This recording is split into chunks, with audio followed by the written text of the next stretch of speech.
নবী সুলাইমান জিনদেরকে ডাক দিয়া বললেন, জিনজাতি সাবধান, কোনো বেয়াদবি করবা না। সব মুসলমানেরা তার দিকে ফিরিয়া নামাজ পড়বে, তার দিকে ফিরিয়া আল্লাহকে স্মরণ করবে। নবী সুলাইমান সব জিনজাতিদেরকে দিয়া কাজ করাইতেছেন। কাজ করতে করতে বাইতুল মুকাদ্দাসের 3 ভাগের 2 ভাগ কাজ শেষ হয়ে গেল।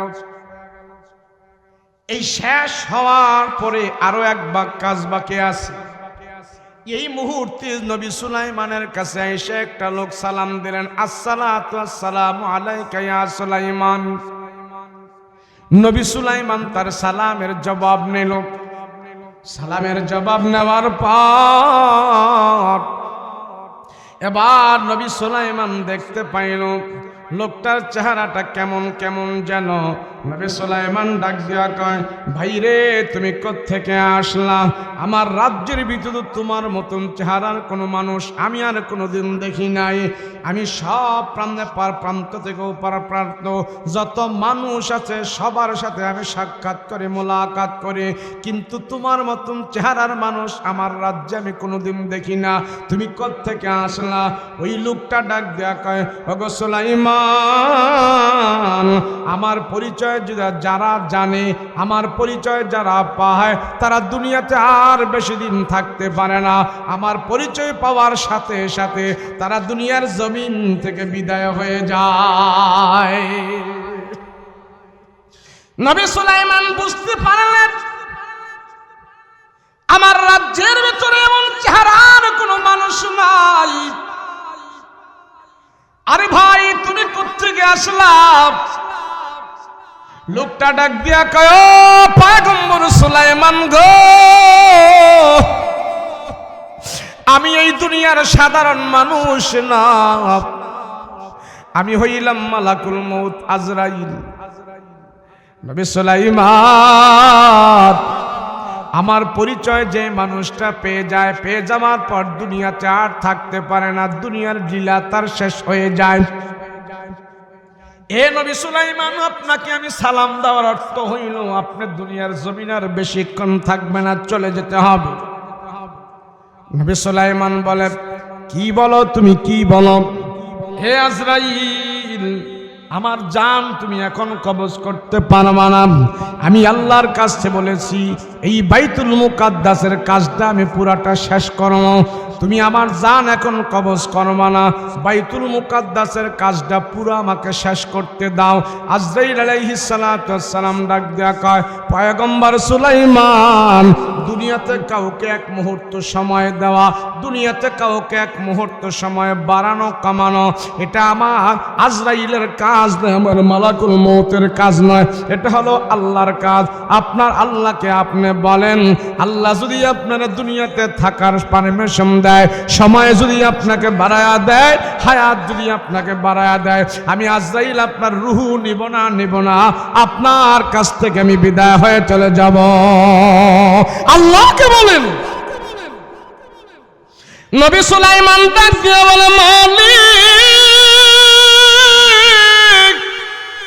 এই দুনিয়ার রাজত্ব চাই নাই, এই দুনিয়ার বাদশাহী আমি চাই নাই, তাম দুনিয়ার রাজা বাদশাহ তুমি আমারে বানাইয়া আল্লাহ, আমি সেগুলি গ্রহণ করি নাই, দিলের ভিতরে তুমি আমাকে দিয়েছো, কিন্তু আমি তোমার কাছে চাইলাম একজন মসজিদের খাদেম হয়ে তোমার আদালতে আমি হাজির হব, মসজিদের কাজ আমি নির্মাণ করে তারপরে তোমার কাছে যাব। ওই মসজিদের কাজ তো এখনো শেষ হয় নাই, 3 ভাগের 1 ভাগ কাজ বাকি আছে, আরো 2 ভাগ শেষ হয়েছে। আল্লাহ, তুমি আমার এখন মৃত্যু দিও না, তোমার মসজিদের কাজটা শেষ করা পর্যন্ত আমাকে মৃত্যু দিও না, শেষ হওয়ার পরে তুমি আমাকে মৃত্যু দিও। আল্লাহ ডাক দিয়া কয়, নবী সুলাইমান, আমার আল্লাহর আদালতে এমন নাই কাউকে আমি 1 মুহূর্ত সময় বেশি দিব না, কমও দিব না, মৃত্যু যার যখন হবে তখনই সে মৃত্যুবরণ করবে। আমার আল্লাহর আদালতে এমন কোনো নাই আমি 1 সেকেন্ড আগেও কারে মরণ দিব না, 1 সেকেন্ড পরেও মরণ দিব না, তোমার মরণ এক্ষুনি হবে, তুমি দুনিয়ার জমিন থেকে আমার কাছেই চলে আসতে হবে।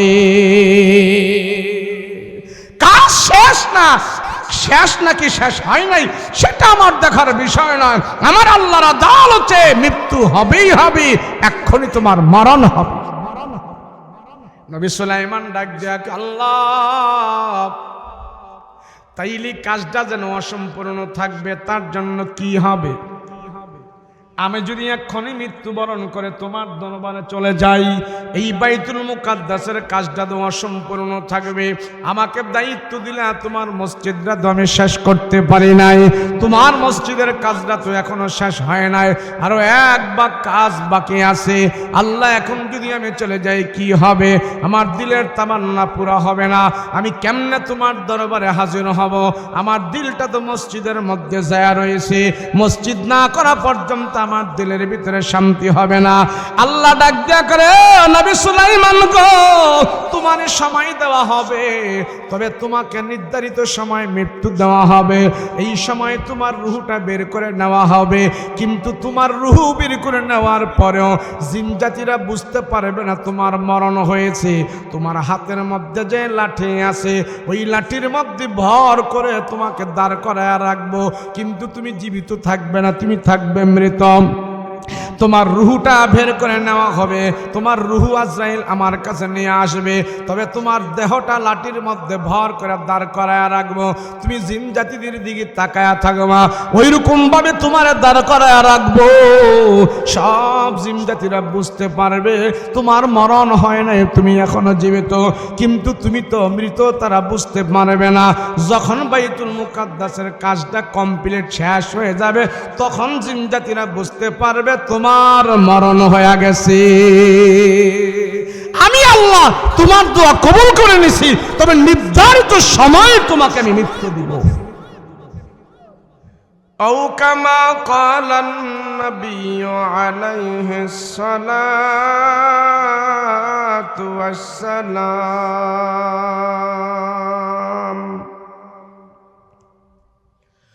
وقال تعالى في شان حبيبه ومحبوبه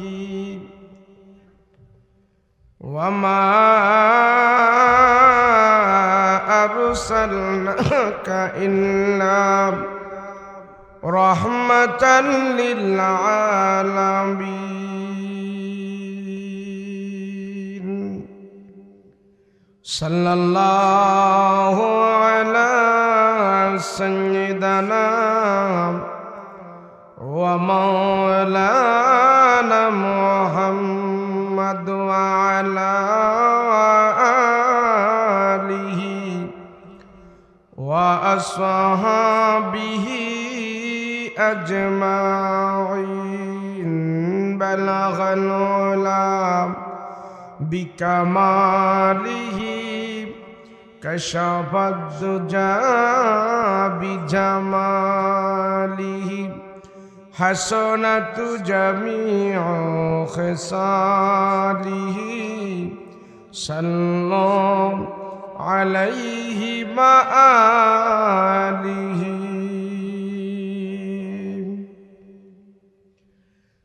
محبوبك يا صل على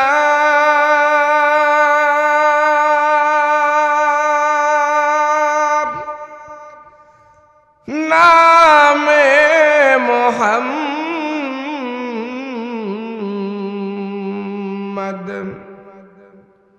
आँखों क्या दिल के दिलहम नामे मोहम्मद बलगल उला बिकमालिही कशफ दुजा बिजमालिही हसनत जमीउ खिसालिही सल्लो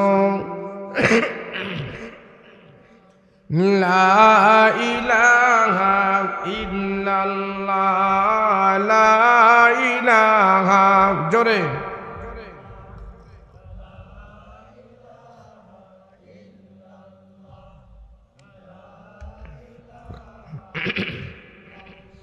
লা ইলাহা ইল্লাল্লাহ লা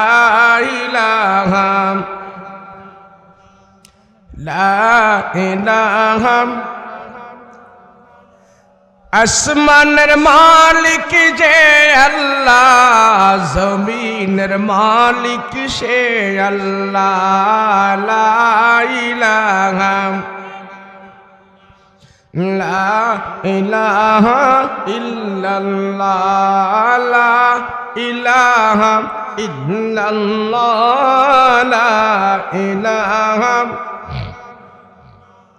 লা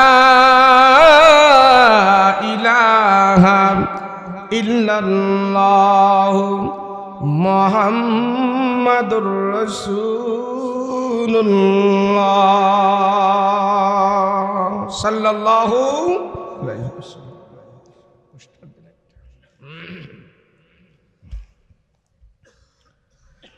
সারা রাত ব্যাপী বাৎসরিক ইসহালে সওয়াব ও দোয়ার মাহফিল কায়রাবাড়ি পাইকেল যৌথ গুরুস্থান প্রাঙ্গণ। আজকের মহতি মাহফিলের সম্মানিত শ্রদ্ধাভাজন সভাপতি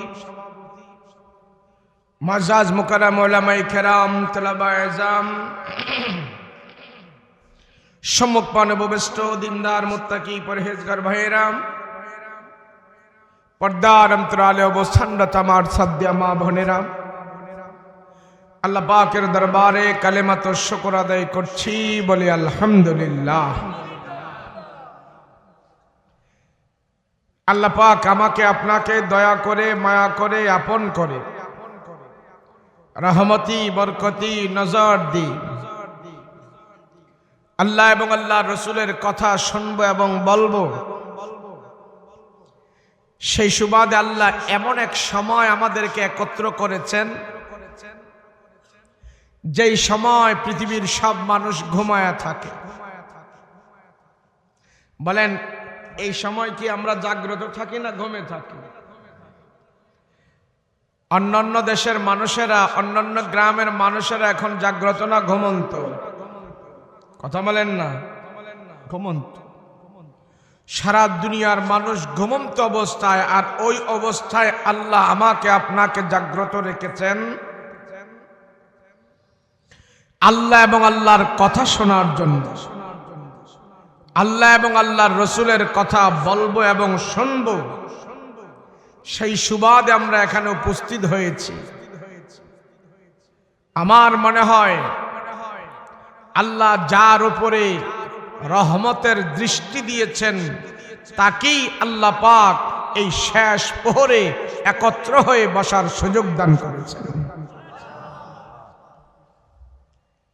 এখন এটা দুনিয়াতে যারা আল্লাহর প্রিয় বান্দা হয়েছে, যারা ওলি হয়েছে, বুজুর্গ হয়েছে, আল্লাহর নৈকট্য লাভ করেছে, ওই বান্দাগুলো, আল্লাহর প্রিয় মানুষগুলো রাতের এই শেষ প্রহরে, রাতের 2টায়, 3টায়, 4টায়, সুবহ সাদিকের আগে এই সময়টুকুন ইবাদত বন্দেগী করেই তারা আল্লাহর ওলি হয়েছে। আর এই সময় আল্লাহ আমাকে আপনাকে একত্র করেছেন, ইবাদতের ভিতরে শামিল করে দিয়েছেন। যতক্ষণ আমরা এখানে বসে থাকব অতক্ষণ পর্যন্ত ফেরেশতারা আমাদের আমল নামায় কোনো গুনাহ লিখবেন। আলহামদুলিল্লাহ বলেন।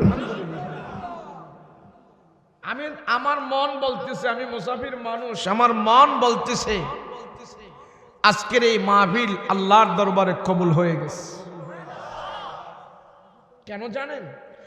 কবুল হওয়ার কিছু লক্ষণ আছে, কবুল হওয়ার কিছু আলামত আছে। বদরের যুদ্ধে মুসলমানদের সংখ্যা ছিল 313 জন, কাফেরের সংখ্যা ছিল 1000-এর উপরে। কিন্তু আল্লাহ মুসলমানদেরকে বিজয় দান করেছেন। ওই বিজয়ের একটা আলামত এখানে পাওয়া যাচ্ছে। বিজয়ের আলামত ছিল বদরের যুদ্ধ যে তখন হবে, যুদ্ধের প্রস্তুতি চলছে, ওই মুহূর্তে বৃষ্টি হয়েছিল এবং বদরের মাঠ বৃষ্টির পানিতে কাদা হয়ে গেছে। তো কাফেররা দেখে খুব খুশি হয়েছে, মুসলমান করে চুবায়া চুবায়া মারমু, কাদা হয়ে গেছে, বৃষ্টিতে পানি লেগে গেছে, মুসলমানদের ঘোড়া দৌড়ায় এদিক সেদিক যেতে পারবে না, মুসলমানদেরকে চুবায়া মারমু। আর আল্লাহ কয় বৃষ্টি দিয়েছি আমি তাদেরকে মারার জন্য আর মুসলমানদেরকে বিজয় করার জন্য। বৃষ্টি দেওয়াটা আল্লাহর রহমত হয়ে বদরের মাঠে আসছিল। কথা বলেন ঠিক কিনা? আজও এখানে বৃষ্টি, যদিও আমাদের প্রতিকূল অবস্থায়, অনুকূলে নয়। বদরের মুসলমানরাও মন খারাপ করে ফেলেছিল, আরে বৃষ্টি তো আমাদের অনুকূলে নয়, প্রতিকূল। আল্লাহ কয় এই প্রতিকূল অবস্থায় তোমরা মন ঘাবড়িয়ে গেছো, তোমাদের কষ্ট হবে, তোমরা ভয় পেয়ে গেছো, আর আমি আল্লাহ বৃষ্টি দিয়েছি মুসলমান তোমাদেরকে বিজয় করার জন্য। আজকে এই মাহফিল কিসের উদ্দেশ্যে বলেন? গুরুস্থান বলেন, দুনিয়ার কোন উদ্দেশ্যে? গুরুস্থান। আমরা এখানে যারা আছি সবাই আমরা গুরুস্থানের বাসিন্দা, একদিন হতেই হবে, হতেই হবে। পৃথিবীতে যত মত আছে, যত পথ আছে, যত দল আছে, যত ধর্ম আছে, যত পার্থক্য আছে, দলাদলি হানাহানি, এক জায়গায় যায় সবাই একমত। সেটা হইল কি? মানুষ মরতেই হবে। কথা বলেন ঠিক কি? এই জায়গায় যে কেউ দুমত পোষণ করতে পারে না। যারা আল্লাহ মানে না তারাও এই কথা মানে, আমার মরতে। এমন কি যেই নবীকে না বানাইলে কিছুই বানাইতো না। আল্লাহর পরে পৃথিবীতে যার সর্বশ্রেষ্ঠ মর্যাদা, উনি হলেন আমার আপনার নবী মুহাম্মদুর রাসূলুল্লাহ সাল্লাল্লাহু আলাইহি ওয়াসাল্লাম। ওই রাসূলকেও আল্লাহ মরণ থেকে রেহাই দেয় নাই। যদি মরণ থেকে কেউ রেহাই পেত তাহলে সর্বপ্রথম রেহাই পেত আমার আপনার নবী মুহাম্মদুর রাসূলুল্লাহ সাল্লাল্লাহু আলাইহি ওয়াসাল্লাম। নবী যেহেতু মৃত্যুবরণ করতে হয়েছে, ইন্তেকাল হয়েছে, স্থানান্তরিত হয়েছে, আমি আপনি বাকি থাকতে পারব? কথা বলেন ঠিক কিনা? তো এই রাত্রি, এত রাত্রে অধীর আগ্রহে আমরা এখানে বসে আছি। আমরা আজকে এই গুরুস্থানের এই মাহফিল থেকে আমরা আল্লাহর দরবারে মুনাজাত করব, দোয়া করব, আল্লাহ যেন আমাদের মৃত্যুটাকে ঈমানি মৃত্যু দান করে। কি মৃত্যু? জোরে বলেন। ঈমানি মৃত্যু যেন আল্লাহ আমাদেরকে দান করে। যদি আমরা আজ এই শেষ প্রহরে এই নিয়ত করতে পারি, ইনশাআল্লাহ আল্লাহ আমাদেরকে ঈমানি মৃত্যু দিবেন। কথা বলেন ঠিক কিনা? যাই হোক, অনেক দূর থেকে আসছি, এসে আপনাদেরকে এভাবে পেলাম, অন্ততপক্ষে মুসাফির মানুষ খুশি হয়েছে। আর মুসাফির যদি খুশি হইয়া দোয়া করে, আল্লাহ সেই দোয়া কবুল করে। এটা আমার মুখের কথা নয়, বক্তার মুখের কথা নয়, এটা হলো আমার রসুলের মুখের কথা। আমার নবীজির মুখ দিয়া যেটা বের হয়েছে, এটা 100% নয়, 200% নয়, 1000%-এর উপরে সেই কথা সত্য, মিথ্যা হতে পারে। মানুষ সে যখন তাকে 3টা প্রশ্ন করবে তার নিজেকে, কয়টা প্রশ্ন? যারা বলেন কয়টা? 3টা। এক নম্বর প্রশ্ন হলো, এই পৃথিবীতে আমি ছিলাম না। বলেন যার বয়স 50 বছর, 55 বছর আগে কি উনি ছিল দুনিয়াতে? যার বয়স 40 বছর, উনি কি 42 বছর আগে ছিল দুনিয়াতে? এখন প্রশ্ন হইল, আমার বয়স 40, আমি 42 বছর আগে আমি কোথায় ছিলাম? এক নম্বর প্রশ্ন, কোথায় ছিলাম? 2 নম্বর, আমি এখন আছি আবার থাকবো না। 3 নম্বর প্রশ্ন হলো, যেহেতু আমি থাকবো না তাহলে যাব কোথায়? কথা বলেন ঠিক কিনা? এই 3টা প্রশ্ন যখন কোন মানুষ তার নিজেকে নিজে করে, সেই মানুষটা কোনোদিন আখিরাত ভুলতে পারে না, বেঈমান হতে পারে না। এরকম 3টা প্রশ্ন নিজের নিজে করলে সেই মানুষটা ঈমানওয়ালা হয়ে যাবে, আমলওয়ালা হয়ে যাবে, সেই মানুষটা আল্লাহকে চিনতে পারবে। আল্লাহকে চিনার জন্য কি করা লাগে জানেন? বলেন, আল্লাহরে চিনতে গেলে কি করা লাগে? বেশি শিক্ষিত হওয়া লাগে না? বড় আলেম হওয়া লাগে না? নবীজিকে জিজ্ঞেস করছেন, নবী গো, আমরা বিনা দলিলে মানি আল্লাহ এক, তবে এমন কোন কিছু জিনিস আসেনি যেটা দেখে আমরা বিশ্বাস করতে পারবো যে আল্লাহ আছে? এমন কি জিনিস আছে যে দেখার মাধ্যমে বুঝতে পারবো যে আল্লাহ? তো রাসূল সাহাবায়ে কেরামদেরকে বলছেন, তাফাক্কারু ফি খালকিল্লাহ, তাফাক্কারু ফি খালকিল্লাহ, তোমরা আল্লাহর সৃষ্টি নিয়ে গবেষণা করো, তোমরা আল্লাহর কুদরত নিয়ে গবেষণা করো, তাহলে দেখতে পারবে আল্লাহ পাক তোমাদের সামনে হাজির হয়ে গেছে। আল্লাহর কুদরত কেমনে গবেষণা করো? কি সেটা? এক কবি সুন্দর করে আল্লাহর কুদরত নিয়ে একটা কবিতা গাইছে। এই কবিতার ভিতরে আল্লাহর সব কুদরত গুলো উনি ধরে তুলছেন।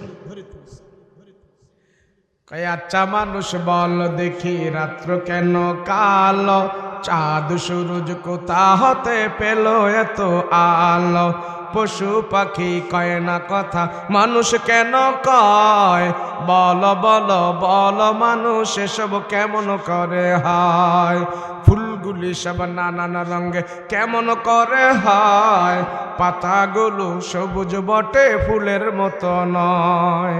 ঠিক না? দুধ কেন হয় সাদা, মরিচ কেন ঝাল, আমগুলি পাকলে আবার কেমনে তা হয় লাল, আমরা মানুষ বাস করি ভাই এই দুনিয়ার রঙে, হাতের রেখা আর চেহারা মিলে না কারো সঙ্গে, আর মিলে না কথার ধরন আঙ্গুলের টিপ, আল্লাহ আছে একজন এবার প্রমাণ হলো ঠিক। বলেন, তামাম দুনিয়াতে কত মানুষ আছে, একজনের চেহারাটা আরেকজনের সাথে হুবহুব মিলে না। কথা বলেন ঠিক কিনা? ডাক্তার মেডিকেল সায়েন্স গবেষণা করে বের করেছে কাঁচা মরিচের মধ্যে ভিটামিন সি আছে, এটা খাইলে মানুষের শরীরের জন্য অনেক উপকার। কিন্তু মেডিকেল সায়েন্স গবেষণা যদি আর একটু বাড়ায়া করত, যে কাঁচা মরিচের মধ্যে ভিটামিন সি ঢুকাইলো কে, তার একটু খুঁজি, কে ঢুকাইলো কে ঢুকাইলো, কে কে কে কে যখন করত, ওই ডাক্তার এক পর্যায়ে আল্লাহকে পাওয়া যাইতো। কথা বলেন ঠিক কিনা? পাবনার মানুষ আর আমাদের কুমিল্লার মানুষ, এই হাতের ফিঙ্গারের ছাপ আছে না? না, টিপসই আসেনি আপনাদের? কথা কয় না, টিপসই দেন তো। কুমিল্লার মানুষ আর পাবনার মানুষের সাথে টিপসই মিলে? কথা কন, মিলে? আর কুমিল্লার পাবনা তো দূরের কথা, বাবারটার সাথে তো পুলারটারই মিলে না। আল্লাহ কয়, আমি সমস্ত দুনিয়ার মানুষের কাছে চ্যালেঞ্জ করলাম, দুনিয়ায় তোমরা 200 তলা বিল্ডিং করতে পারো, 160 তলা বিল্ডিং করতে পারো, কিন্তু একজনের টিপসই আরেকজনের নকল করতে পারো না। আমি আল্লাহ সেই শক্তি তোমাদেরকে দেই নাই। বিশ্বাস হয় না? যখন বিদেশ যায় মানুষ, এয়ারপোর্ট ক্রস করে, ইমিগ্রেশন ক্রস করে, তখন বলে না সাইন দাও, তখন বলে টিপ দাও। কি বলে? টিপ দাও। আমার দেশে 5 কোটি নাগরিক আছে, আমার বাংলাদেশে 17 কোটি নাগরিক আছে, 18 কোটি নাগরিক আছে। তুমি বহিরাগত একজন যদি বাংলাদেশে ঢুকো, তুমি এইভাবে টিপ দাও। যদি তুমি অকারেন্স করো, তোমাকে আমরা ধরার জন্য তোমার এই টিপ সইটাই যথেষ্ট। কথা বলেন ঠিক কিনা? মানুষ আল্লাহকে চিনো। কারে চিনো?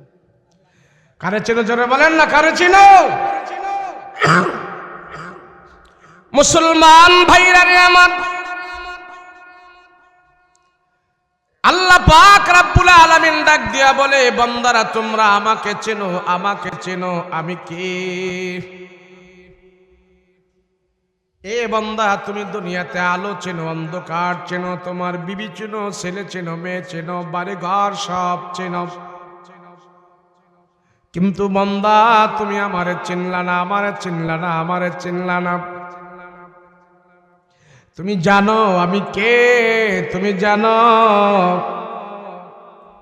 একটু যোগ বিয়োগ হিসাব করে দেখো রে বান্দা, আমি আল্লাহ তোমারে যত ভালোবাসি, পৃথিবীর মানুষ তোমারে আমার মতো ভালোবাসে না।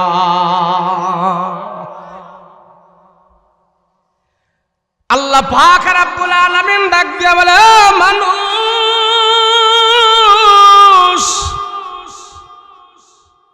তোমার বাবার সাথে যদি তুমি 2 নাম্বারি করো, তোমার বাবাই তোমার ঘাট থেকে বের করে দিবে। তোমার বিবির সাথে যদি তুমি 2 নাম্বারি করো, তোমার বিবি তোমাকে ছেড়ে চলে যাবে। তোমার দলের সাথে যদি তুমি 2 নাম্বারি করো, তোমার দল থেকে তোমাকে বহিষ্কার করে দেবে। কিন্তু মানুষ, তুমি একটু যোগ বিয়োগ হিসাব করে দেখো, তোমার আমি আল্লাহ বানাইছি, আমার সাথে কত নাফরমানি করো, কত 2 নাম্বারি করো, আমার সাথে কত জালিমি করো, কত জুলুম করো। আমি আল্লাহ ভুলে যাই না, আমি আল্লাহ তোমাকে নগদ, আমি তোমাকে আযাব দেই না, তোমাকে আমার টুটি, তোমার টুটি চেপে ধরি না। এ বান্দা, তুমি এমন এমন পাপ করেছো, সমাজের কোনো মানুষ তোমার পাপের খবর জানে না। তুমি মেম্বার, চেয়ারম্যান, গোপনে কত কিছু করছো, দুনিয়ার কেউ জানে না, আমি জানি। আল্লাহ ডাক দেয়া কয়, মানুষ, তোমার যে কত পাপ আছে, তুমি যে কত বড় খারাপ, তোমার গুনার খবর তোমার বিবি জানে না, তোমার অপরাধের খবর তোমার ছেলেরা জানে না, তোমার মেয়েরা জানে না। আল্লাহ ডাক দেয়া কয়, দুনিয়ার কেউ জানুক আর না জানুক, আমি জানি। আমি জানার পরেও বান্দা, তোমাকে আমি নগদ টুটে ধরি না, নগদ আমি চেপা দিয়া ধরি না, নগদ তোমার উপরে আযাব দেই না। আমি আল্লাহ অপেক্ষায় থাকি বান্দা। পাপ করতে করতে করতে করতে তোমার বয়স হয়ে গেল 70 বছর। ওই 70 বছর যাওয়ার পরেও যদি তুমি বুঝতে পারো এটা আমার পাপ হয়েছে, এটা আমার অন্যায় হয়েছে, ওই 70 বছর বয়সে যদি তুমি আমার দরবারে আত্মসমর্পণ করো, আমার দরবারে তুমি তাওবা করো, আমি আল্লাহ তোমার 70 বছরের গুনাহ পর্যন্ত ক্ষমা করে দেই। আল্লাহ পাক রব্বুল আলামিন ডাক দিয়া বলেন, বান্দা তোমার গুনাহ যত বড়, তার চাইতে আমার আল্লাহর ক্ষমা বড়। তোমার গুনাহ যদি হয় টিউবওয়েলের পানির মতো, আমার আল্লাহর ক্ষমা হবে তোমার জন্য পুকুরের পানির মতো। তোমার গুনাহ যদি হয় পুকুরের পানির মতো, আমার আল্লাহর ক্ষমা হবে তোমার জন্য নদীর পানির মতো। তোমার গুনাহ যদি হয় নদীর পানির মতো, আমার আল্লাহর ক্ষমা দয়া হবে তোমার জন্য বিশাল বিস্তীর্ণ সাগরের চাইতে আরো বড়। আমার ক্ষমাটাই তোমার জন্য সবচেয়ে বড়। যদি আল্লাহর ক্ষমা বড় না হইতো, আমরা কি এত অপরাধ করার পরও সমাজে কি এরকম বুক ফুলিয়ে চলতে পারতাম? কথা বলেন, পারতাম? কত মানুষ গোপনে আমরা কত কিছু করতেছি, আল্লাহ নীরবে সব সহ্য করে নিচ্ছেন। কথা বলেন ঠিক কিনা? আল্লাহ নীরবে সহ্য করে নিয়েছে। হযরত ওমর রাদিয়াল্লাহু আনহু বলে, মানুষ আল্লাহ যে তার বান্দাকে কত বেশি ভালোবাসে, কত মহব্বত করি, তার এত বড় পাপী বান্দাকে কেমন করে ক্ষমা করি। আমি ওমর একদিন দেখেছি আল্লাহ তার মস্ত বড় জালেম বান্দাকে কিভাবে ক্ষমা করে, আমি ওমর দেখেছি। হযরত ওমর বলে, আমি একদিন রাস্তা দিয়ে হাঁটতেছি, হাঁটতে হাঁটতে আমি অনেক দূর গেলাম, যাওয়ার পর আমি দেখলাম একটা লোক নওজোয়ান যুবক কান্না করতেছে, চোখের পানি ফেলে ফেলে কান্না করতেছে।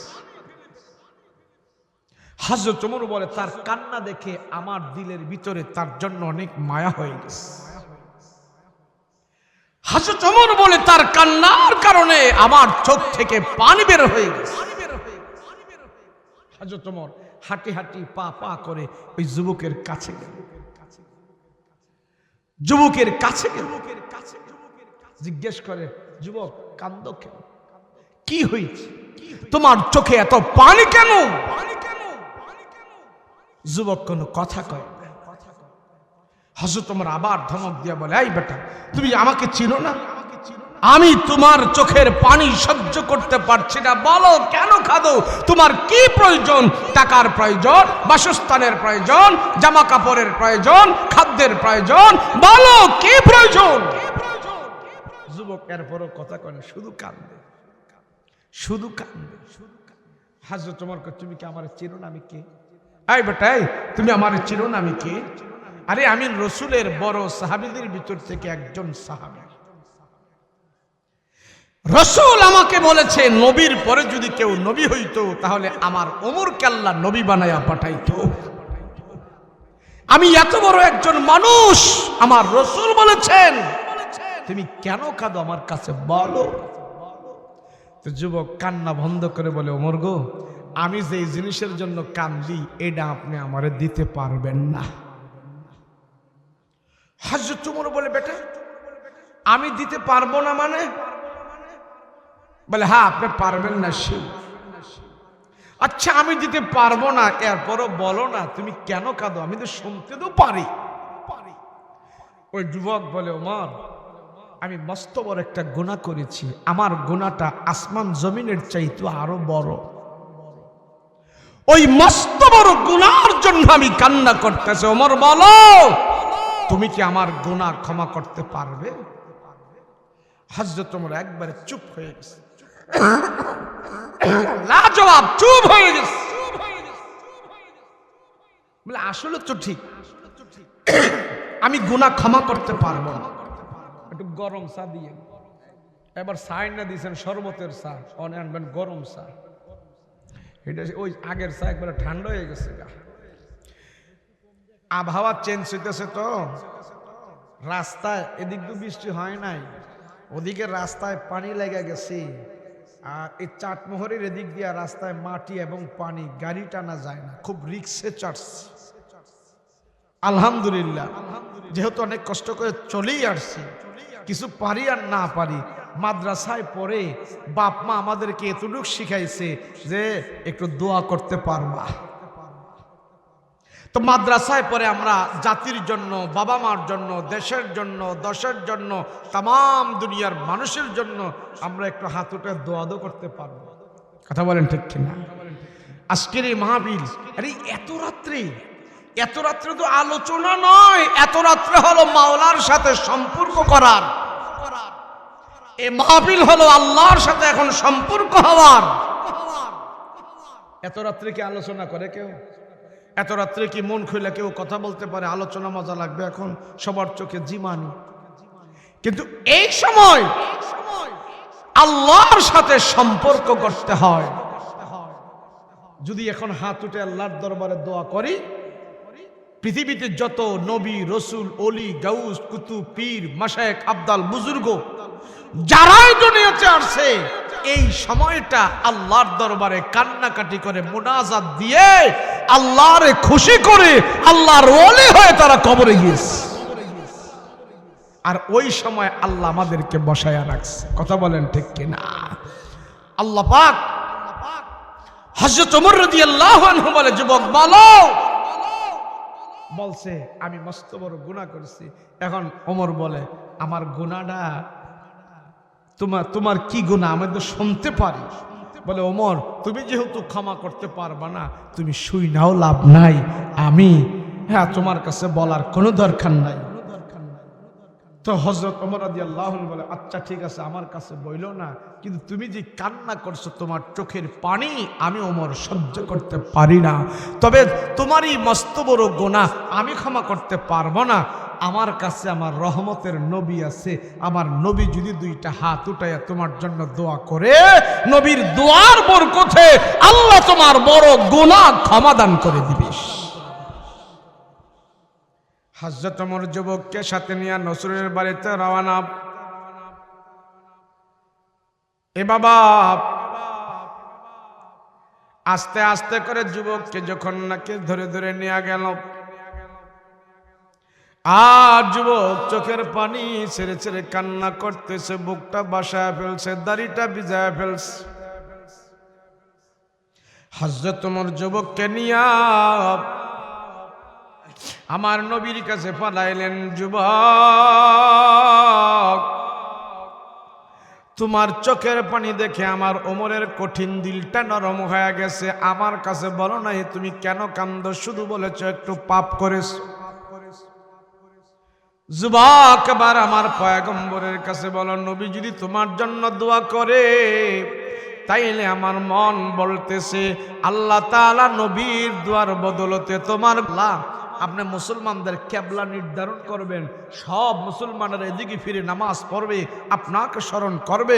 আমি সুলাইমানকে তো দুনিয়ার বাদশা বানাইছেন আল্লাহ গো, আমার বাদশাহী করে যতটুক আমি আনন্দ পাইছি, এর থেকে আমি বেশি আনন্দ পাবো আপনার ঘর বাইতুল মুকাদ্দাসটা যদি আমি নির্মাণ করতে পারি। আল্লাহ এই দায়িত্বটা আমাকে দেন। তো আল্লাহ পাক কবুল করছেন। আল্লাহ পাক বলে, ঠিক আছে সুলাইমান, আমি আল্লাহ তোমাকে এই দায়িত্ব দিলাম, তোমাকে আমি এই দায়িত্ব দিলাম। সুলাইমান আলাইহিস সালাতু ওয়াস সালাম বলে, ঠিক আছে আল্লাহ, আমি এখন থেকে আপনার ঘরের কাজ শুরু করলাম। আপনারা এখানে একটা মসজিদ করছেন না? হ্যাঁ, মসজিদ করছেন না? ধরেন না সুলাইমান আলাইহিস সালাতু ওয়াস সালাম এমন কিবলা নির্ধারণের জন্য আল্লাহর কাছে বলতেছে, আল্লাহ আমি এই কিবলাটা নির্ধারণ করব, আমি এই কিবলাটার কাজ আমি যেমনে পারি আমি করব, আল্লাহ এই দায়িত্বটা আমাকে দেন। আর মনে মনে বলতেছে, আল্লাহ যদি এই দায়িত্বটা পাই, আল্লাহ তোমার দরবারে বাদশাহী নিয়ে হাজির হব না, আমি তোমার ঘর মসজিদ কইরা তোমারে খুশি কইরা তোমার দরবারে আমি হাজির হতে চাই। দেখেন, তাম দুনিয়ার বাদশাহ তার দিলের ভিতরে উদ্দেশ্য হইল আল্লাহর দরবারে আমি বাদশাহ হয়ে হাজির হব না, আমি মসজিদ করতে পারছি, আমি একটা মসজিদ করে আল্লাহর ঘর করে আল্লাহর সামনে হাজির হব, এটা আমার কাছে সবচেয়ে বেশি পছন্দের। আমরা তো দুনিয়াতে বড় কিছু হইলে আমরা খুশি, আর সুলাইমান নবী কয় আল্লাহর ঘর আমি করতে পারলে আমি খুশি। নবী সুলাইমান আল্লাহকে যখন বলল, আল্লাহ বলে, ঠিক আছে সুলাইমান, তুমি এই বাইতুল মুকাদ্দাসের কাজ শুরু করো, যাও আমি দিয়ে দিলাম। সুলাইমান আলাইহিস সালাতু ওয়াস সালাম এই বাইতুল মুকাদ্দাসের কাজটা কিভাবে শেষ করবে তাড়াতাড়ি, বয়স বৃদ্ধি হয়ে গেছে। এখন নবী সুলাইমান তার রাজ্য থেকে বাছাই করে নিল জিন জাতিদেরকে। কেন জিন জাতিরা একজনে যেই কাজ করবে, মানুষ 10 জনেও সেই কাজ করতে পারবে না। তো নবী সুলাইমান চিন্তা করলো, আমি তো শেষ বয়সে চলে আসছি, আমি বাইতুল মুকাদ্দাসের কাজটা তাড়াতাড়ি করার জন্য জিন জাতিদেরকে নিলেন। অনেক জিন জাতিকে উনি নিলেন, কিছু জিন জাতিকে উনি রাজমিস্ত্রি বানাইলেন, কিছু জিন জাতিকে তারা বিভিন্ন দিকে নির্ধারণ করলেন, তুমি এটা করবা, তুমি এটা করবা, তুমি ওইটা করবা, তুমি এটা করবা, এইভাবে কাজ ভাগ করে দিলেন। তো নবী সুলাইমান খুশি, আর আল্লাহর দরবারে বলতেছে, আল্লাহ আমি যেন তোমার ঘরের এই কাজটা করে মৃত্যুবরণ করতে পারি, তুমি আমারে সেই তৌফিক দিও। নবী সুলাইমান জিন জাতিদেরকে নিয়ে কাজ করা শুরু করল। সব জিনদেরকে ডাইকা বলে দিল, তোমরা বাইতুল মুকাদ্দাসের কাজ আরম্ভ করো।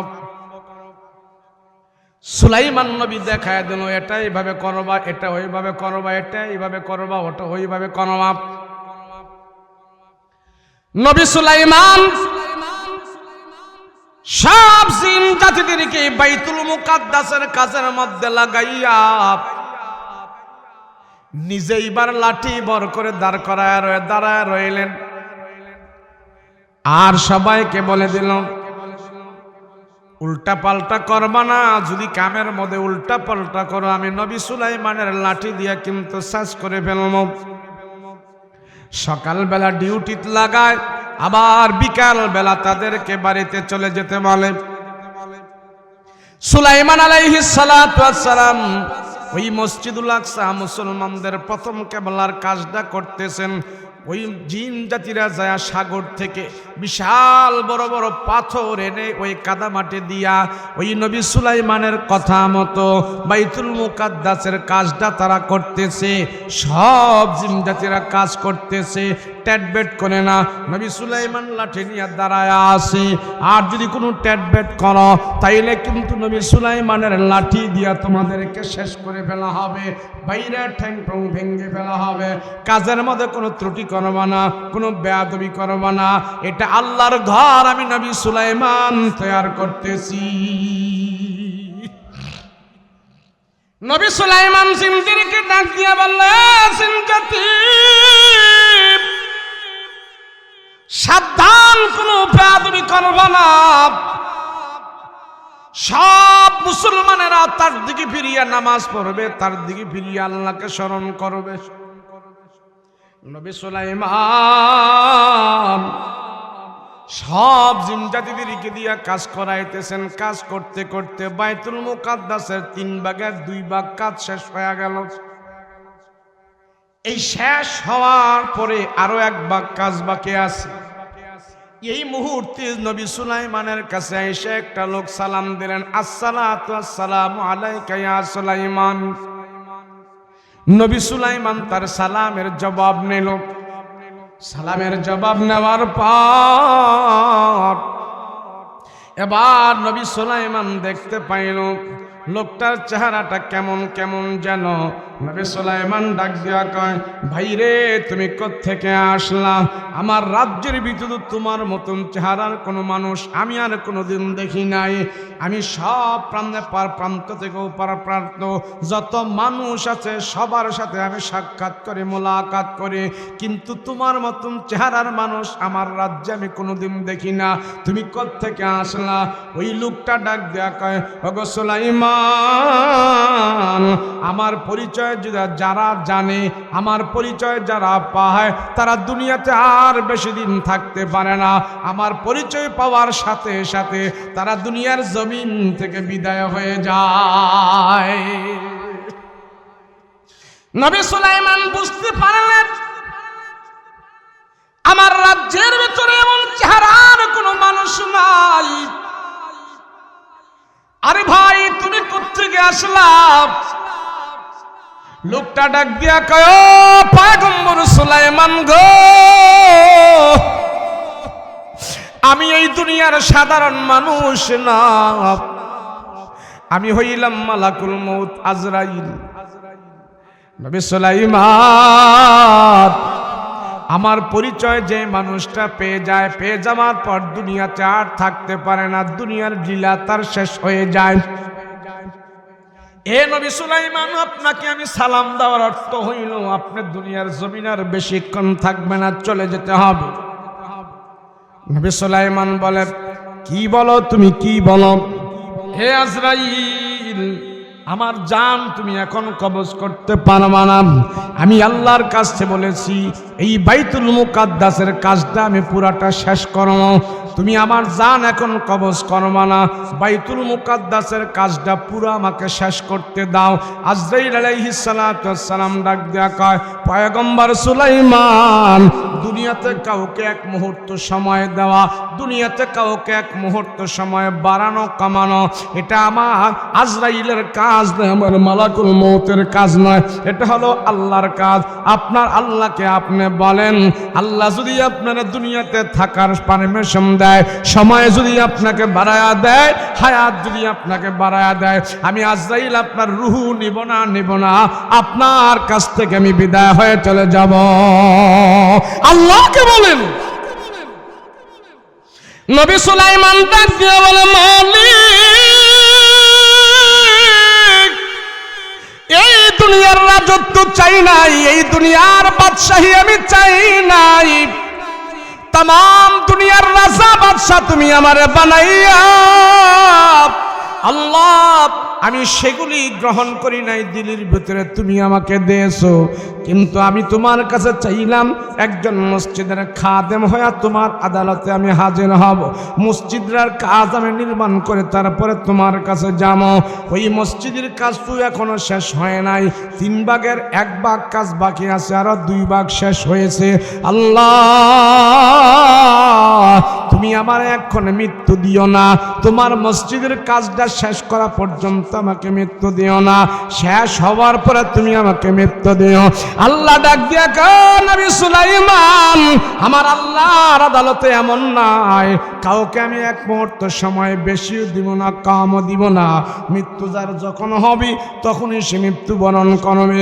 আমার আল্লাহর আদালতে এমন কোনো নাই আমি 1 সেকেন্ড আগেও কারে মরণ দিব না, 1 সেকেন্ড পরেও মরণ দিব না, তোমার মরণ এক্ষুনি হবে, তুমি দুনিয়ার জমিন থেকে আমার কাছেই চলে আসতে হবে। কাজ শেষ না, শেষ নাকি শেষ হয় নাই সেটা আমার দেখার বিষয় নয়, আমার আল্লাহর আদালতে মৃত্যু হবেই হবে, এক্ষুনি তোমার মরণ হবে।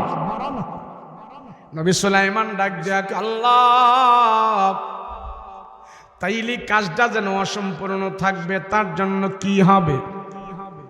আমি যদি এক্ষুনি মৃত্যুবরণ করে তোমার দরবারে চলে যাই, এই বাইতুল মুকাদ্দাসের কাজটা তো অসম্পূর্ণ থাকবে, আমাকে দায়িত্ব দিলে তোমার মসজিদটা তো আমি শেষ করতে পারি নাই, তোমার মসজিদের কাজটা তো এখনো শেষ হয় নাই, আরো 1 ভাগ কাজ বাকি আছে। আল্লাহ এখন যদি আমি চলে যাই কি হবে? আমার দিলের তামান্না পুরা হবে না, আমি কেমনে তোমার দরবারে হাজির হব?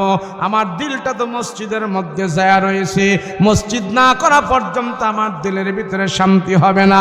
আল্লাহ ডাক দিয়া করে, নবী সুলাইমান গো, তোমার সময় দেওয়া হবে, তবে তোমাকে নির্ধারিত সময় মৃত্যু দেওয়া হবে, এই সময় তোমার রূহটা বের করে নেওয়া হবে, কিন্তু তোমার রূহ বের করে নেওয়ার পরেও জিন জাতিরা বুঝতে পারবে না তোমার মরণ হয়েছে।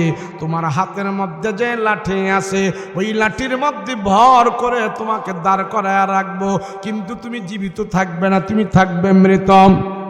তোমার রুহুটা বের করে নেওয়া হবে, তোমার রুহু আজরাইল আমার কাছে নিয়ে আসবে, তবে তোমার দেহটা লাঠির মধ্যে ভর করে দাঁড় করায় রাখবো, তুমি জিন জাতিদের দিকে তাকায়া থাকবা, ওইরকম ভাবে তোমার দাঁড় করায় রাখবো, সব জিন জাতিরা বুঝতে পারবে তোমার মরণ হয় নাই, তুমি এখনো জীবিত, কিন্তু তুমি তো মৃত, তারা বুঝতে পারবে না। যখন বাইতুল মুকাদ্দাসের কাজটা কমপ্লিট শেষ হয়ে যাবে তখন জিন জাতিরা বুঝতে পারবে তোমার মরণ হয়ে গেছে। আমি আল্লাহ তোমার দোয়া কবুল করে নিছি, তবে নির্ধারিত সময়ে তোমাকে আমি মৃত্যু দিব। বলেন, মরণ কাউকে কি সুযোগ দেয়? মরণ কি কাউকে সুযোগ দেয়? আজরাইল কি কাউকে কোনো সুযোগ দেয়? দিবে না। আল্লাহ বলেন, আমার আদালতে এমন নয়, যার মরণ যেখানে আছে যেইভাবে আছে, আমি আল্লাহ যাকে যেইভাবে নির্ধারণ করেছি মৃত্যু হবেই হবে। এবার আজরাইল আলাইহিস সালাতু ওয়াস সালাম নবী সুলাইমানের দেহ থেকে যখন নাকি রূহটা বের করে নিয়ে যায়, সুলাইমান নবীর হাতের যে লাঠি ছিল ওই লাঠির মধ্যে দাঁড় করায় রাখছেন পয়গম্বর সুলাইমানকে ঠেস লাগায়, আর ওদিক দিয়া জিন জাতিরা সবাই কাজ করতেছে। সকালবেলা শুরু করলো কাজ, সন্ধ্যা হয়ে গেল, কিন্তু নবী সুলাইমান লাঠি নিয়ে দাঁড়ায় আছে। অন্য দিন বলে তোমরা যাও, আবার কালকে এসো, আজকে নবী সুলাইমান বলে না, কেননা ভিতরে তো রুহু নাই, শুধু বডিটাই ভাবে দাঁড়ায় রইল। নবী সুলাইমান তাকায় আছে আর লাঠির উপরে ভর করে দাঁড়িয়ে আছে। সব জিন জাতিরা বাইতুল মুকাদ্দাসের কাজ করতেছে এবার রাত্রেও করে দিনেও করে, এক জিন আর এক জিনকে বলা বলি করে, কি ব্যাপার নবী সুলাইমান তো আমাকে রাতের বেলা বাড়িতে যাইতে দেয় না, আমাদেরকে কোনো কিছু বলে না, আমরা তো খাবার দাবার খাবো, নবী সুলাইমানও বাড়িতে যায় না, আমাদেরকেও বাড়িতে যেতে দেয় না। এবার জিনের সর্দার ডাক দিয়া কয়, খাওয়া দাওয়া সব ভুইলা যা, নবী সুলাইমান যদি দেখতে পায় তোরা কথাবার্তা বলস, কাজ করস না, হাতের লাঠি দিয়া বাইরে কিন্তু ঠ্যাং ভেঙে ফেলবে, কথা বলিস না। খাওয়া দাওয়া সব ভুলে গিয়ে আবার কাজ করতে থাক। এইভাবে জিন জাতিরা কাজ করতে করতে ওই বাইতুল মুকাদ্দাসের 2 ভাগের কাজ করা শেষ, 1 ভাগ যে বাকি আছে ওই ভাগের কাজটাও সম্পন্ন করার পর এবার পয়গম্বর সুলাইমান আলাইহিস সালাতু ওয়াস সালামের ওই যে কাঠের লাঠির মধ্যে ভর করে দাঁড়ায় আছে, ওদিক দিয়া মসজিদের কাজ শেষ হয়ে গেছে, আর এদিক দিয়া কাঠের লাঠিটা ভাঙ্গা পয়গম্বর সুলাইমানের দেহটা মাটির মধ্যে পড়ে গেছে। মসজিদের কাজও শেষ, নবী সুলাইমানের দেহ থাপাস করে মাটিতে পড়ে গেছে। সব জিন জাতিরা আশ্চর্য হয়ে গেল, কি ব্যাপার, নবী সুলাইমানের দেহ মাটির মধ্যে পড়ে গেছে, হায়রে কি ব্যাপার। সব জিন জাতিরা যখন নবী সুলাইমানের বডির কাছে হাজির হয়ে গেল, সবাই হাত দিয়া টেস্ট করে, হাত দিয়া টেস্ট করতেছে, বুকে হাত দিয়া দেখতেছে, না রুহু নাই, শিরা বাজে না, রক্ত চলাচল করে না। জিন জাতিরা টেস্ট করে দেখতে পারলো নবী সুলাইমান এটা ডেড বডি হয়ে গেছে, এখানে রুহু নাই। তারা নিশ্চিত বুঝতে পারলো নবী সুলাইমানের রুহু নাই, মৃত্যুবরণ করেছে। এখন তারা জানে না নবী সুলাইমান কতদিন আগে মৃত্যুবরণ করেছে। তারা দেখলো কাঠের লাঠি যখন ভেঙে গেছে, সেই জন্য নবী সুলাইমানের দেহটা মাটির মধ্যে পড়ে গেছে। আর কাঠের লাঠি যদি না ভাঙতো নবী সুলাইমানের দেহ মাটিতে পড়তো না। এইবার সব জিন জাতিরা কাঠের লাঠিটারে চেক করা শুরু করলো, চেক করে দেখলো যে কাঠের লাঠিটার ভিতরে ঘুই পোকায় উনি পোকায় ঘুনি পোকায় খাইতে কাঠের লাঠিটা একবারে ছিদ্র করে ফেলেছে, জাজরা করে ফেলেছে। সেই জন্য কাঠের লাঠি দুর্বল হয়ে ভাঙ্গা গেছে। এবার সব জিন জাতিরা মাপে শুরু করলো, কয়েকদিন আগে নবী সুলাইমান মৃত্যুবরণ করেছে, আর কাঠের লাঠিটা এইভাবে খায়া যখন ঝাঁঝরা করেছে কয়েকদিন সময় লাগছে। সব সবাই মিলে এখন চিন্তা করতেছে নবী সুলাইমান কতদিন আগে মারা গেছে, এটা কেমনে বুঝবো। জিন জাতিদের ভিতর দিকে যিনি মুরব্বী ছিল উনি বলে একটা ভালো কাঠের লাঠি লও। ভালো কাঠের লাঠি আনলো, ভালো একটা কাঠ আনলো। কাঠ আনার পর সকালবেলা একটা ঘুনি পোকা ছেড়ে দিল। ওই ঘুনি পোকা সকাল থেকে কাঠের লাঠি খাইতে বিকাল পর্যন্ত গেল। বিকাল পর্যন্ত যাওয়ার পরে এবার তারা মাপ দিল,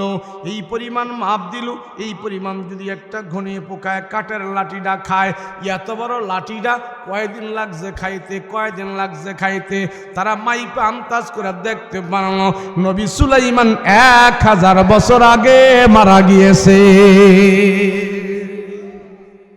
বুঝতে পারলো 1000 বছর আগে মারা গেছে। 1000 বছর আগে যদি মারা যায়, আল্লাহ তুমি নবী সুলাইমানের দেহটা মৃত্যুবরণ করেছো, আর নবী সুলাইমানকে এইভাবে দাঁড় করায় রাখছো। বুঝতে পেরেছি বাইতুল মুকাদ্দাসের কাজ সম্পাদন আমরা করতাম না যদি নবী সুলাইমানের দেহ বডি এইভাবে দাঁড়ায়া না থাকতো।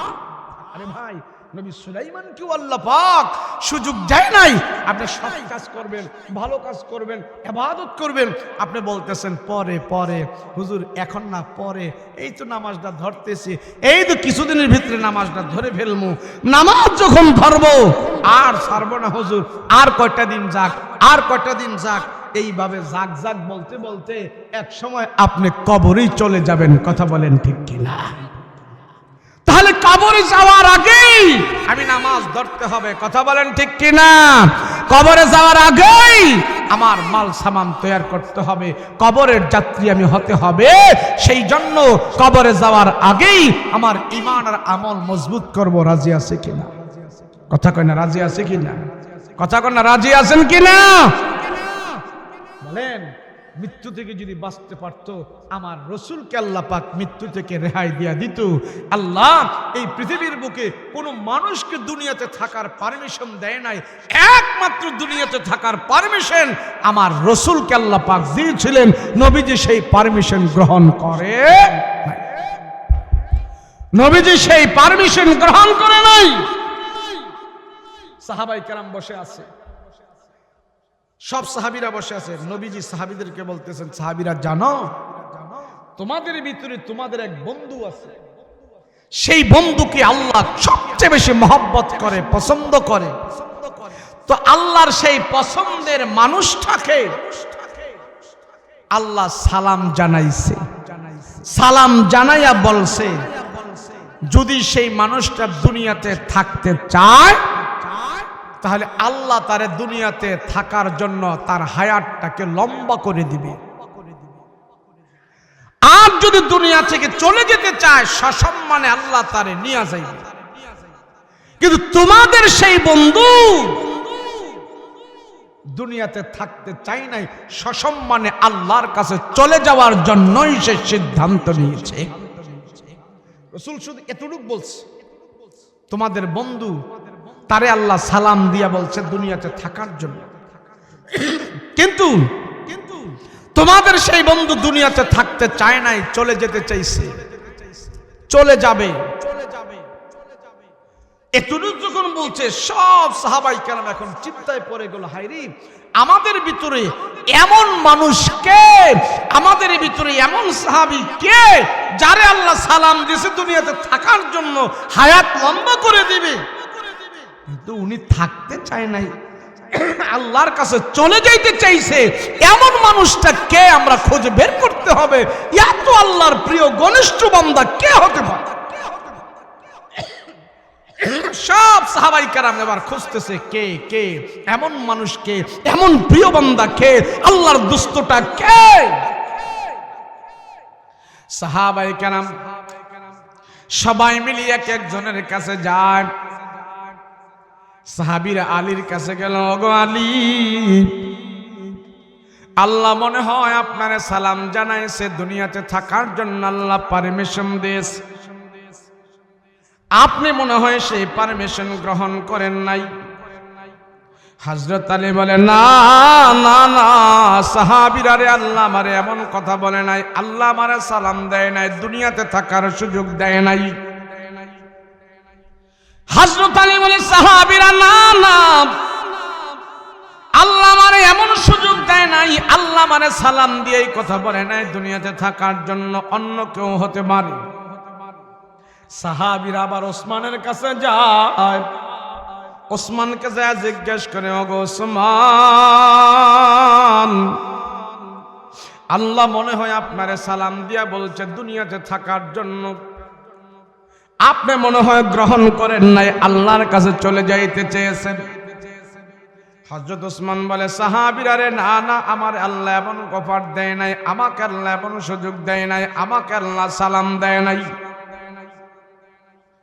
সাহাবায়ে কেরাম ওমর রাদিয়াল্লাহু আনহুর কাছে গেল, ওমরকে ধরলেন, ওমর, রাসূল তো তোমার সবচেয়ে বেশি ভালোবাসে, রাসূল বলেছেন নবীজির পরে যদি কেউ নবী হইতো তোমার আল্লাহ দুনিয়াতে নবী বানায়া পাঠাইতো। তুমি আল্লাহর প্রিয় বান্দা, তুমি আল্লাহর প্রিয় মানুষ, আল্লাহ মনে হয় তোমারে সালাম দিয়া বলছে দুনিয়াতে থাকার জন্য, তুমি থাকতে পছন্দ করো নাই, চলে যেতে পছন্দ করেছো।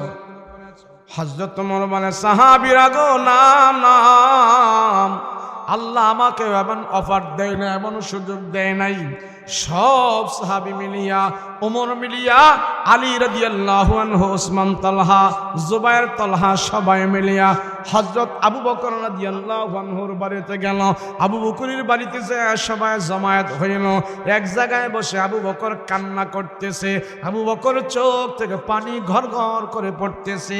সাহাবীরা যায় আবু বকরের সামনে যায় বলছেন, ওগো আবু বকর, মনে হয় আল্লাহ আপনারে সালাম দিয়া বলছে দুনিয়াতে থাকার জন্য, আপনি গ্রহণ করেন নাই সেই জন্য কান্না করতেছেন। আপনি আল্লাহর কাছ থেকে কি আনছেন, কি কইছেন বলেন? আবু বকর, আল্লাহ মনে হয় আপনারে সুযোগ দিয়েছে দুনিয়াতে থাকার জন্য, আপনি গ্রহণ করেন নাই। রাসূল বলেছেন কথাটা ঠিক আছে কিনা? হযরত আবু বকর আরো কান্না বাড়ায় দিয়েছে। আবু বকর আরো হেসকি মেরে মেরে কান্না করতেছে। আবু বকরের কান্না কেউ থামাইতে পারে না, শুধু কান্দে, শুধু কান্দে। এক পর্যায়ে সাহাবায়ে কেরাম বলে, ওগো আবু বকর, কান্দেন না, কান্দেন না, দুনিয়ার জমিন থেকে বিদায় হতে হবে। আল্লাহ আপনারে সালাম দিয়েছে, দুনিয়াতে আপনি থাকতে চান নাই, আল্লাহর কাছে যেতে চেয়েছেন। আমাদের নবী এমন কথা বলে দিয়েছে। রাসূল বলেছেন তোমাদের ভিতরে একজন প্রিয় মানুষ আছে, তোমরাও যারে ভালোবাসো আল্লাহও তারে ভালোবাসে। ওই মানুষটা দুনিয়াতে থাকতে চায় না, আল্লাহর কাছে চলে যেতে চেয়েছে। ওই মানুষটা মনে হয় আবু বকর, আপনি ছাড়া আর কেউ নয়। হযরত আবু বকর রাদিয়াল্লাহু আনহু ডাক দিয়া বলেন, সাহাবীরা,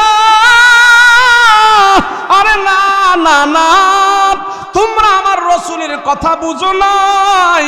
আমারে আল্লাহ সালাম দিয়া দুনিয়াতে থাকতে বলে নাই, তোমরা আমার রাসূলের কথা বুঝো নাই। নবী বলছে আল্লাহর প্রিয় একজন মানুষকে আল্লাহ সালাম দিয়েছে, উনি দুনিয়াতে থাকতে চায় নাই। এটা আমার আবু বকরকে বলে নাই, এটা কারো বলে না, কারো নাম বলে নাই। তোমরা কি ধারণা করতে পারো নাই আমি আবু বকর বুঝে ফেলেছি এমন সালাম দুনিয়ার কোনো মানুষকে দিয়ে আল্লাহ থাকার সুযোগ দেবে না। এই সালামটা, এই থাকার সুযোগটা কাউকে দেয় নাই, একমাত্র আমার আপনার নবীকে মনে হয় দিয়েছে। আল্লাহ নবীকে দুনিয়াতে থাকার জন্য সুযোগ দিয়েছে। ওই নবীজি দুনিয়াতে থাকতে চায় নাই, নবী আমাদের ছেড়ে আল্লাহর কাছে চলে যাইতে চেয়েছে। যেটা আমাদেরকে নয়, এটা আমার রাসূলকে দিয়েছে। নবীজি আর আমাদের মাঝে মনে হয় বেশি দিন থাকবে না, নবীজি আল্লাহর কাছে চলে যাবে। কিছুদিনের ভিতরে মনে হয় রাসূল চলে যাবে। দেখো না, নবীজির কয়েকটা দাড়ি পেকে গেছে, কয়েকটা চুল পেকে গেছে। এই জন্য রাসূল বারবার শুধু মরণের কথা বলে, ইন্তেকালের কথা বলে। রাসূল মনে হয় আমাদের কাছে আর বেশি দিন থাকবে না। হযরত আবু বকর যখন এই কথা বলল, সাহাবীরা, নবীজি মনে হয় আর আমাদের মাঝে থাকবে না, দুনিয়ার জমিনে মনে হয় নবীজি থাকবে না, চলে যাবে। এমন কথা আমারে বলে নাই, ওমরকেও বলে নাই, আলীকেও বলে নাই, দুনিয়াতে থাকার পারমিশন ওসমানকেও দেয় নাই। এই কথাটা, পারমিশনটা শুধু একমাত্র আমার রাসূলকে দিয়েছিল। সব সাহাবীরা মিলিয়া, আবু বকর, ওসমান, তালহা, জুবায়ের সবাই মিলিয়া আমার রাসূলের সামনে যা বলতেছেন, ইয়া রাসূলুল্লাহ, ও রহমতের নবী গো, আপনারে মনে হয় আল্লাহ সালাম দিয়া বলছে দুনিয়াতে থাকার জন্য, আপনি থাকতে পছন্দ করেন নাই। আবু বকর আমাদের এই কথাটা বলেছে, এটা নাকি একমাত্র আপনার বেলায় ঘটেছে, আপনাকে নাকি দিয়েছে। রাসূল বলেন, আবু বকর, আমি যে গোপন কথাটা বললাম কেউ বুঝে নাই, একমাত্র তুমি বুঝছো, আর তুমি সবাইকে জানাই দিয়েছো। কেন এটা তুমি গোপন রাখতা? হযরত আবু বকর রাদিয়াল্লাহু আনহু কান্নায় ভেঙে পড়লেন, ইয়া রাসূলুল্লাহ, ইয়া হাবিবাল্লাহ, রহমতের নবী, দুনিয়ার জমিন ছেড়ে আপনি চলে যাইবেন, আমরা আপনাকে ছাড়া থাকতে পারবো না। হযরত ওমর রাদিয়াল্লাহু আনহু দাঁড়ায় গেছে, কেউ বলতে পারবে না রাসূল দুনিয়া থেকে চলে যাবে। মা ফাতেমা বলে, না না, আমার বাবা আমাকে ছেড়ে দুনিয়াতে চলে যেতে পারে না, আমার রাসূলের মৃত্যু হবে না। সবাই তারা ভাবতেছে নবীজি আমাদেরকে আপন করে কাছে রেখেছে, নবীজি আমাদেরকে সবাই ভালোবাসে, ওই রাসূল আমাদেরকে ছাড়া কবরে যেতে পারে না, ওই রাসূল আমাদেরকে ছাড়া মৃত্যুবরণ করতে পারে না। সবাই তোমরা ভালো হয়ে থাকো, এই ধারণা কেউ করবে না। নবীজি দাঁড়ায়া পরিষ্কার করে ঘোষণা করে দিলেন, সাহাবীরা রে, আমি নবী ও দুনিয়ার জমিন থেকে যেতে হবে, আমাকে আল্লাহ দুনিয়াতে থাকার পারমিশন দেবে না। পারমিশন দিয়েছে, আমি গ্রহণ করি নাই। আমি রাসূল, আমারও একদিন দুনিয়ার জমিন ছেড়ে 3.5 হাত কবরের ভিতরে আমিও যাব। তোমরা নিশ্চিত থাকো, মৃত্যু এমন এক জিনিস, সেই জিনিস আমার নবীকে পর্যন্ত রেহাই দেয় নাই। এই মৃত্যু পৃথিবীর কোনো প্রাণীকেই রেহাই দেবে না। জিনিস যদি রেহাই দিত, সর্বপ্রথম আমার রাসূল মৃত্যু থেকে রেহাই পেয়ে যেতেন। আল্লাহ কোরআনে বলেন, ইন্নাকা মাইয়িতুন ওয়া ইন্নাহুম মাইয়িতুন। রাসূল, আপনিও মরণশীল, আপনি স্থানান্তরিত হবেন, আপনিও দুনিয়ার জমিন থেকে বিদায় হবেন। এই বিদায় হওয়ার দ্বারা রাসূল আমাদের মতন মরে নাই। নবীজি হায়াতুন নবী, নবী জিন্দা নবী, নবী কবরে জীবিত। এটাই হলো আহলে হক উলামায়ে কেরামের আকীদা। হায়াতুন নবী, মাশাআল্লাহ। দোয়া হবে কয়টা? হ্যাঁ না, এরপরও আজান কয়টায় হয়? 5:15। তাহলে আর 15 মিনিট আছে, 10 মিনিট বলি। হ্যাঁ, আলহামদুলিল্লাহ। এই যে আমরা বসে আছি, আমরা যে বসে আছি, বলেন কোনো গুনাহ হচ্ছে? কেউ গুনাহ করছেন? পিছনে কেউ বিড়ি টিড়ি খাইতেছেন, গান বাদ্য শুনতেছেন? কিছু হোক আর না হোক, 1 ঘন্টা বসে আছেন, 1 ঘন্টাই গুনাহ মুক্ত আছি আমরা। কথা বলেন ঠিক কিনা? এখানে 50, 60, 70 বছরের মানুষ আছে না? 70 বছরের হায়াত থেকে আজকের মাহফিলের 2 ঘন্টা আপনারা গুনাহমুক্ত এখানে ব্যয় করছেন, 1 ঘন্টা গুনাহমুক্ত এখানে ব্যয় করছেন। এই 1 ঘন্টা 2 ঘন্টা আল্লাহর দরবারে গুনাহমুক্ত সময় হয়ে যখন পৌঁছে যাবে, এই 2 ঘন্টাকে কেন্দ্র করে আল্লাহ আপনার 70 বছরের গুনাহ খাতা মাফ করে দিতে পারে। মাহফিল দিলে, মাহফিলে আসলে, বসলে, বললে, শুনলে সর্বপ্রথম যে লাভটা হয়, বান্দা যতক্ষণ এখানে থাকে অতক্ষণ সে গুনাহমুক্ত থাকে। কথা বলেন ঠিক কিনা? হ্যাঁ, আজকে মাহফিল কমিটি যারা আয়োজন করেছেন, এরা কোনো গুনাহ করছে? আজকে কথা বলে গুনাহ করছে? সারাদিন তো মাহফিলের বিরিয়ানির প্যাকেট ট্যাকেট নিয়েই ব্যস্ত, হুজুরের ফোনে ব্যস্ত, কখন কি হবে, কেমনে কি করবে, এগুলো নিয়ে ব্যস্ত। তাহলে কোনো গুনাহ হয় নাই। কথা বলেন ঠিক কিনা? আপনারা এখন সবাই এখানে এক মনে আছেন, এক ধ্যানে আছেন, তাই না? আর এখান থেকে যখন চলে যাবেন, বিভিন্ন চিন্তা, 12 মন 13 মন বিভিন্ন চিন্তা চেতনায় যুক্ত হয়ে থাকবেন। আর এখানে যতক্ষণ আছেন অতক্ষণ এক চিন্তা কি? আল্লাহ এবং আল্লাহর রাসূলের কথা আমরা শুনতেছি। কথা বলেন ঠিক কিনা? আমার বিষয় হলো, যেহেতু কবরস্থানের ওয়াজ, সেজন্য আমি একটু মৃত্যু নিয়ে আলোচনা করতেছি। আর মরণ এমন এক বিষয়, কাউকে ছাড়বে না, চাই মুসলিম, চাই নাস্তিক, চাই আস্তিক, যেখানেই থাকো, মরণ তোমার সাথে সাক্ষাৎ করে। আমি সাক্ষাৎ করতে হবে না, আমার সাথে সাক্ষাৎ করবে। আজরাইল আমারে খুঁজে বার করবে, আমি ভর করা লাগবে না। নবীজির কাছে এই যে খবর যখন হলো, মা ফাতেমা চিৎকার করে বলতেছে, না, কেউ এই কথা বলতে পারবে না, আমার বাবা আমাদেরকে ছেড়ে কোথাও যাবে না, কোথাও যাবে না। সাহাবাই কেরাম এবং রাসূলের মাঝে এমন এক ভালোবাসা ছিল, মা বাবা ভাই বোন পাড়া প্রতিবেশী আত্মীয় স্বজন আপনজন সব কিছু থেকে তারা রাসূলকে সবচেয়ে বেশি ভালোবাসতেন। সুবহানাল্লাহ বলেন। এবং যখন আমার রাসূল দুনিয়া থেকে বিদায় হয়ে যাবেন, 14 দিন পর্যন্ত নবীজি অসুস্থ ছিলেন। ইন্তেকালের 14 দিন আগ থেকে রাসূল অসুস্থ হয়ে গেছেন। আর যেদিন অসুস্থ হয়েছেন ওই দিন আম্মাজান আয়েশা রাদিয়াল্লাহু আনহার ঘরে রাসূল ছিলেন। মা আয়েশা রাদিয়াল্লাহু আনহা রাসূলকে রানের উপরে, উরুর উপরে এইভাবে বসি শরীরের মধ্যে চাদর দিয়ে রাখছেন। চাদরটা কতক্ষণ পরে আগলায় দেখে, উঠায় দেখে আমার রাসূলের প্রত্যেকটা পশমের গোড়ায় গোড়ায় ঘাম বের হয়ে গেছে। আহ আহ বলতেছে। রাসূল যেই নবীর না বানালে কিছু হতো না, সেই নবীকেও আল্লাহ বলছেন, রাসূল ইন্নাকা মাইয়িতুন ওয়া ইন্নাহুম মাইয়িতুন, আপনাকেও আমি দুনিয়ার জমিনের হায়াত শেষ করে আমি হায়াতুন নবী আপনাকে আমি রওজা পাকে শায়িত করব, স্থানান্তরিত করে আপনাকেও আমি নিয়ে আসব। তো সেই নবীকে যদি এখানে থাকতে না দেয়, আমারে আপনারা থাকতে দিবে? কথা কোন না দিবে? নবীজি অসুস্থ হয়ে পড়ে আছে, ইন্তেকালের আগে কথা বলতে পারে না, জবানটা নাড়ায় নাড়ায় কথা বলে, আস্তে আস্তে করে কথা বলে। মা ফাতেমা আমার পয়গম্বরের কাছে বসা। যেদিন নবীজি দুনিয়া থেকে বিদায় হবে, মা ফাতেমা কাছে বসা। আর দরজার মধ্যে আজরাইল আলাইহিস সালাতু ওয়াস সালাম, মালাকুল মউত আয়েশা সালাম দিলেন, আসসালাতু ওয়াস সালামু আলাইকা ইয়া রাসূলুল্লাহ। ওই মালাকুল মউতের সালাম একমাত্র আমার নবী শুনলেন। আল্লাহর নবীকে যখন নাকি দুনিয়ার জমিন থেকে আল্লাহ নিয়ে যাবে, মালাকুল মউত দরজায় এসে সালাম দিয়া বলতেছেন, রাসূল গো, আপনি অনুমতি দিলে আপনি আপনার ঘরে ঢুকবো। পৃথিবীর আজরাইল কোন মানুষের কাছে যাওয়ার জন্য পারমিশন চায় নাই, একমাত্র পারমিশন চেয়েছেন আমার আপনার রাসূলের কাছে যাওয়ার জন্য। কোথাও পারমিশন লাগে না। আজরাইল আলাইহিস সালাতু ওয়াস সালাম দরজায় এসে যখন সালাম দিল,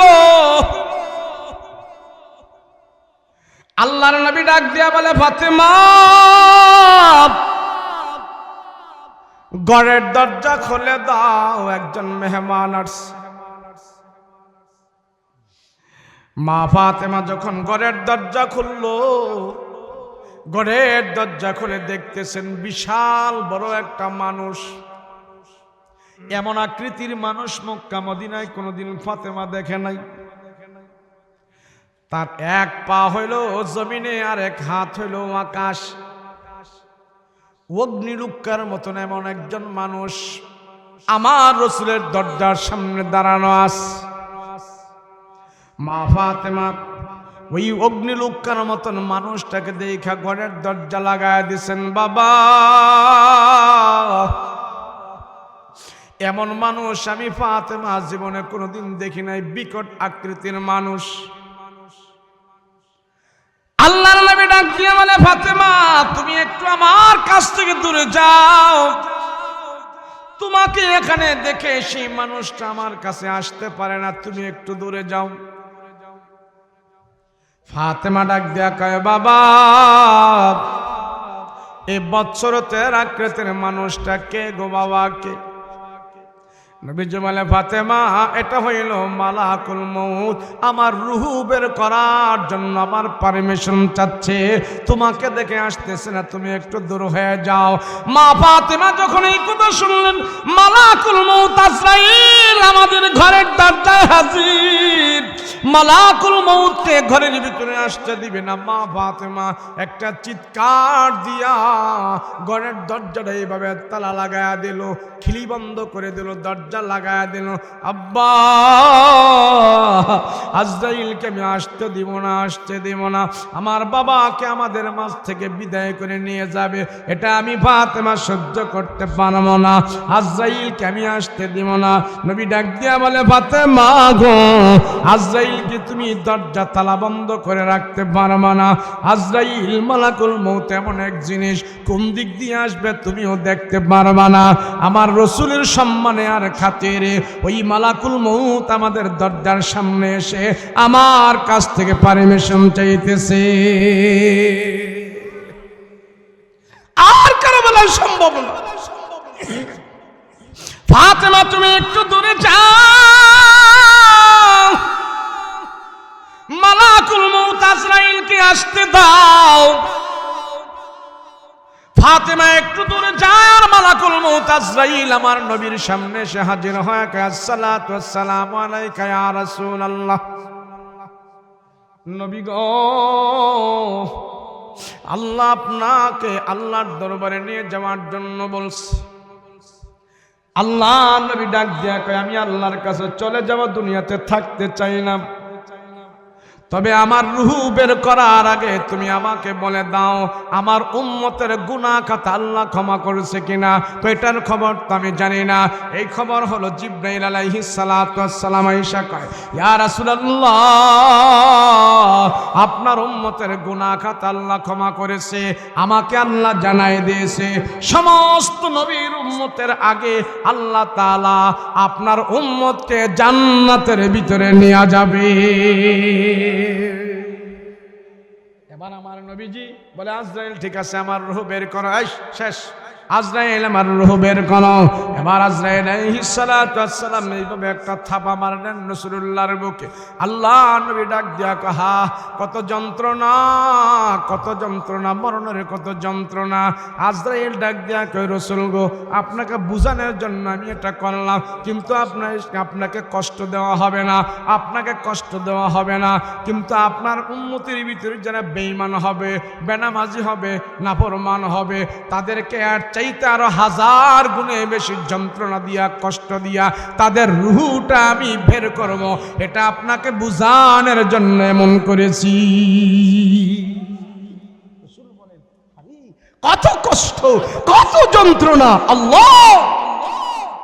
আবার জিবরাইল আলাইহিস সালাম বলেন, ইয়া রাসূলুল্লাহ, আপনার উম্মতের ভিতরে যারা মুমিন হবে, মুত্তাকি হবে, পরহেজগার হবে, তাদের রূহটা এমন ভাবে বের করা হবে, একটা আটার খামিরার ভিতরে থেকে যখন একটা চুল টান দিয়ে বের করে কোনো আওয়াজ হয় না, কোনো কষ্ট হয় না। আপনার মুমিন বান্দার রূহটা এমন ভাবে বের করা হবে, তারা কোনো কষ্টই পাবে না, টেরই পাবে না।